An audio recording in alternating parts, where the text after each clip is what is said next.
সুচতুরভাবে একটা নতুন চক্রান্ত শুরু হয়েছে।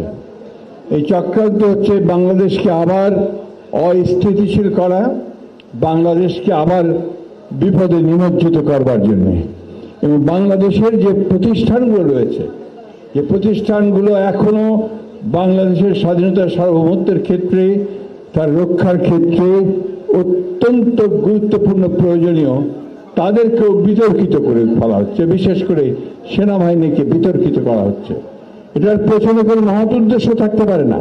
এটার পিছনে উদ্দেশ্য একটাই, ঠিক অতীতে ফ্যাসিস্ট সরকার আমলে যেভাবে বাংলাদেশের স্বাধীন সার্বভৌমত্বকে বিপন্ন করা হয়েছে, আজকে আবার বাংলাদেশের স্বাধীন সার্বভৌমত্ব যেন বিপন্ন হয়, আমরা যেন আবার অরক্ষিত হয়ে পড়ি।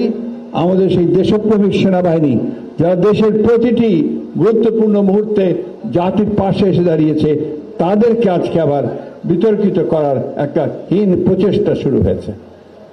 প্রিয় সাংবাদিক বন্ধুরা, আপনারা সব সময় জাতির বিবেক হিসেবে জাতির সামনে এসে দাঁড়িয়েছেন।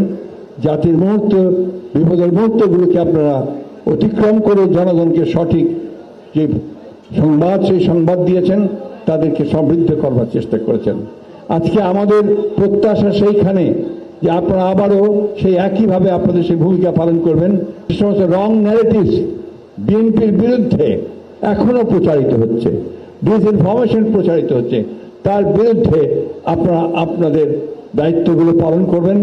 গোটা জাতি রুখে দাঁড়াবে। বাংলাদেশকে এই অস্থিতিশীল করার চক্রান্তের বিরুদ্ধে আমরা সবাই এক হয়ে কাজ করব, এই হলো আজকে আমাদের প্রত্যাশা।